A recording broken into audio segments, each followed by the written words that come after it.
muy buenas noches, días, o de mañanas, qué sé yo. El día de hoy les contaré una historia no enfocada en el terror como la primera, o romance y sobrenatural como la segunda, sino que será enfocada en la ciencia ficción. Espero que les guste. Bien, comenzamos. Por cierto, me saltaré el intro y ocuparé un tono normal. El relato transcurre en el futuro, después de alguna catástrofe inmensa en la que ha perecido el mundo que conocemos. Los descendientes de los supervivientes intentan comprender las épocas pasadas de la civilización, estudiando restos tales como un sencillo ordenador traductor Berlitz, y crean una mitología y una religión inevitablemente equivocadas. Como todas las ideas religiosas, las suyas se sustentan en un núcleo de verdad, pero están tan cargadas de supuestos falsos y de interpolaciones basadas en su propia experiencia y en su propia ignorancia, que la verdad sencilla y evidente queda velada cada vez más en el misterio. En el monasterio del Sagrado Berlitz, los muchachos ingresaban como novicios a los 15 años de edad. Aquel año concreto solo asistían a la ceremonia 8 chicos y 10 muchachas. El abad se refirió con preocupación al número reducido de nacimientos. La mayoría se habían criado en el recinto del monasterio.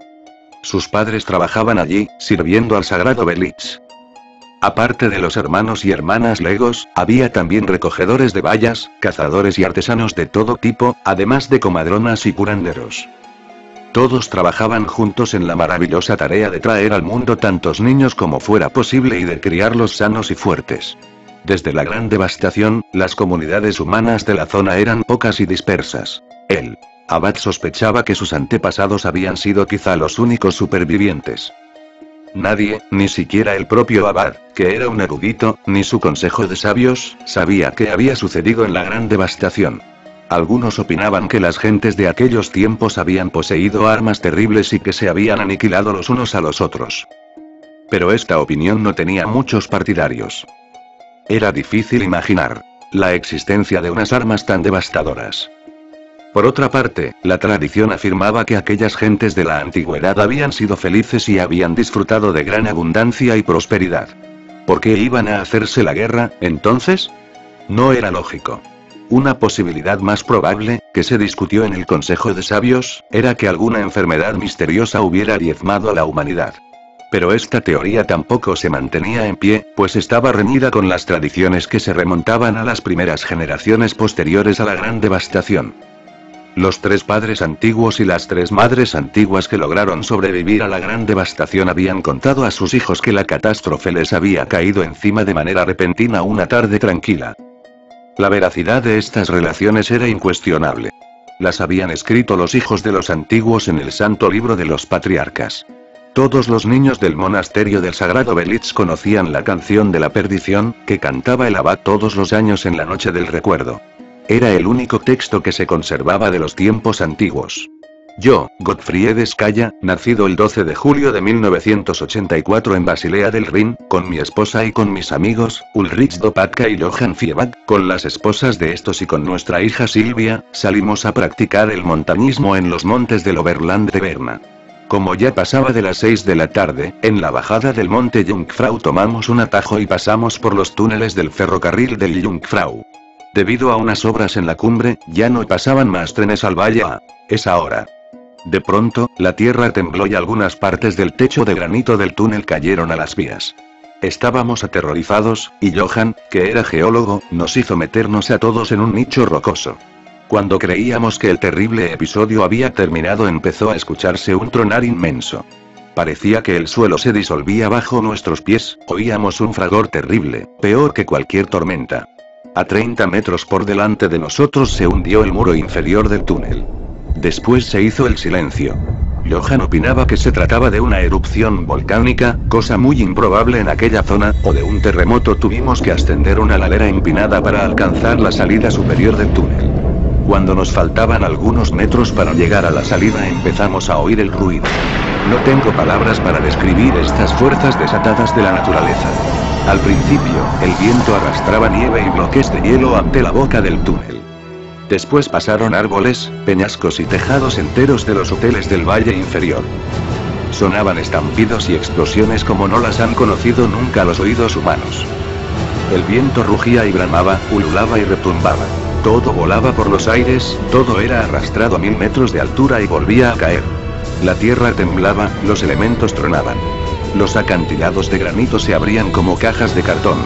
Nosotros estábamos protegidos de la espantosa tormenta gracias a que nos encontrábamos dentro de un túnel cuya abertura inferior estaba llena de escombros. Gracias sean dadas a Dios Todopoderoso. Los vientos terribles prosiguieron durante 37 horas. No nos quedaban fuerzas. Yacíamos en nuestro refugio, acurrucados y apáticos, con los brazos entrelazados. Lo único que deseábamos era que nos cayese encima la montaña. Nadie se puede imaginar cuánto sufrimos. Después llegó el agua. Entre el rugido y el estruendo de los vientos oímos de pronto un trueno impetuoso. Era como un torrente y una catarata de océanos sin fin. Fuentes gigantescas arrojaban agua, borboteaban, silbaban y azotaban los acantilados. Como el mar que azota la costa en una tormenta, sucesivas montañas de olas erguían la enorme cabeza y caían unas sobre otras, tronando en el valle, formando inmensos remolinos que absorbían toda la vida y la sumían en las profundidades. Parecía que todas las aguas de la tierra se habían sumado a una majestuosa inundación. Queríamos morir, y gritábamos aterrorizados con los pulmones a punto de estallar. El agua retumbó durante 8 horas. Después, los vientos se calmaron, los quejidos de la naturaleza se callaron y todo quedó en silencio. Destrozados por este tormento, sin habla por el dolor, nos miramos a los ojos unos a los otros. Al fin, Johan subió a gatas hasta la pequeña abertura que quedaba en lo alto de la salida del túnel. Le oí sollozar terriblemente y subí a su lado a duras penas. El espectáculo que contemplaron mis ojos me dejó atónito. Mis sentimientos más profundos quedaron hechos trizas. Yo también me eché a llorar. Amargamente nuestro mundo había dejado de existir. Las cumbres de las montañas habían quedado allanadas, como alisadas por una lima gigantesca. No había hielo ni nieve en ninguna parte, ni tampoco nada de verde. Los acantilados mojados relucían bajo una luz desnuda y parda. No se veía el sol, y abajo, en el valle, donde había estado la ciudad balnearia de Grindelwald, solo se veían las olas de un enorme lago. Esto sucedió en el año 2016 del calendario cristiano. No sabemos si alguien más sobrevivió a la gran devastación. Tampoco sabemos qué sucedió, que Dios Todopoderoso nos proteja.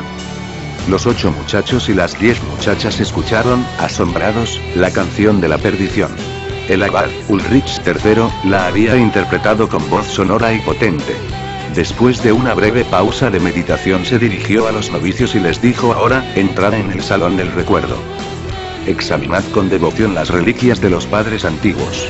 Habéis sido escogidos, con vuestros hermanos y hermanas, para que honréis y comprendáis estas reliquias. Los jóvenes novicios entraron con expectación en el edificio de madera largo y oscuro que hasta entonces solo habían conocido por fuera. Las hermanas legas habían encendido velas de cera, y las reliquias de los antiguos brillaban a la luz vacilante. Allí estaban los zapatos de los santos, de Gottfried Skaya, Ulrich Lopatka y Johann Fieback. Los zapatos de sus esposas no estaban. Los zapatos estaban hechos de un material extraño que era suave al tacto como el cuero pero que no era cuero. Ni siquiera los miembros del Consejo de Sabios sabían qué era.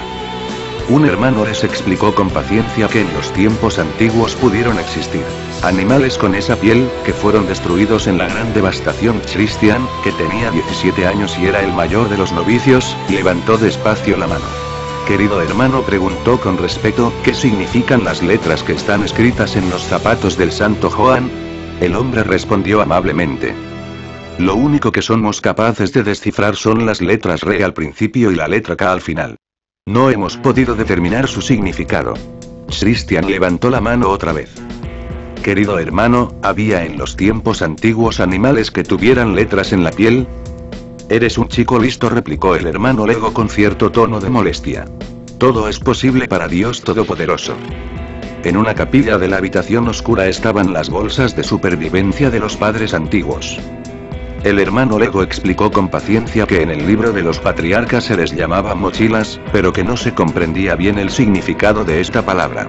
A los novicios se les presentó un nuevo enigma: las bolsas de supervivencia estaban hechas de telas de diversos colores, que en realidad no eran telas en absoluto. Como los zapatos del santo Johann, estas bolsas eran suaves y flexibles al tacto. Pero, en los 236 años que habían transcurrido desde el comienzo de la nueva era, no se habían desintegrado. Los novicios, llenos de alegría, alabaron a Dios Todopoderoso. ¡Qué mundo tan maravilloso y lleno de misterios era aquel en el que vivían! Otra reliquia era la cuerda reluciente que se había encontrado en la bolsa de supervivencia del santo Ulrich Lopatka. Nadie sabía qué era el extraño material del que estaba hecha la cuerda, elástico pero irrompible. Pero en el Sagrado Libro de los Patriarcas estaba escrito que este material se llamaba sintético. Esta era, evidentemente, una palabra de los tiempos antiguos, cuyo significado no conocían ni siquiera los eruditos hermanos del Consejo de Sabios. Los novicios sintieron extrañas sensaciones cuando el hermano Lego les mostró un trozo de papel de envolver. Era del mismo color pardo apagado y reluciente que el papel en que el santo Gottfried Skaya había escrito la canción de la perdición. ¿Cómo debieron de sufrir los santos y venerables padres antiguos? ¿Qué conocimientos y qué materiales tan maravillosos debían de poseer en los tiempos antiguos? La primera visita a las reliquias duró 1 hora.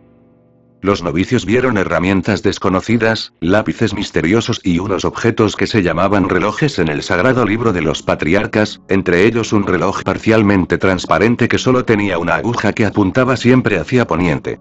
El hermano Lego les hizo una demostración. Por mucho que girara el reloj, la aguja volvía a apuntar inmediatamente hacia el punto por donde se ponía el sol. La ceremonia de iniciación llegó a su culminación. Los novicios esperaban con impaciencia febril el momento en que podrían echar una ojeada por primera vez a la piedra sagrada de Berlitz. Acompañados por el canto coral de los hermanos y hermanas Legos, entraron al santuario interior. En todas las capillas y en todas las repisas había lámparas de aceite encendidas. El aire estaba cargado del rico aroma del aceite de pino. Ante ellos, en el techo de la sala, había un orificio circular a través del cual caía un rayo de sol que iluminaba el altar. Y allí, sobre un pequeño taburete, reposaba la piedra sagrada de Berlitz, el mayor tesoro que poseía el monasterio. El abad Ulrich III pronunció una oración de acción de gracias. Los presentes escuchaban con emoción profunda y con la cabeza baja. La parte formal del acto de iniciación terminó con las palabras: Santo Berlitz, te agradecemos este don de los cielos. A continuación, todos los novicios se reunieron alrededor de su abad. Este tomó cuidadosamente del taburete la piedra sagrada de Berlitz y la presentó a los jóvenes con una sonrisa de alegría radiante. La piedra tenía el tamaño aproximado de una mano. Era negra, y tenía muchos botones pequeños sobre los que se podían ver letras si se observaban de cerca. La parte superior de la piedra contenía una abertura bajo la cual se veía un fondo gris de brillo apagado. Junto a esta abertura se veía, escrita con letras claras, la palabra Berlitz. Y, debajo de esta, en letras menores, la palabra intérprete 2. El abad Ulrich III oprimió con la punta del dedo los botones correspondientes a las letras de la palabra amor. Inmediatamente, aparecieron sobre el fondo gris las letras amor. Después, Ulrich apretó otro botón, e inmediatamente, bajo las letras A, M o R aparecieron, como escritas por una mano fantasmal, las letras A, M, O, U, R.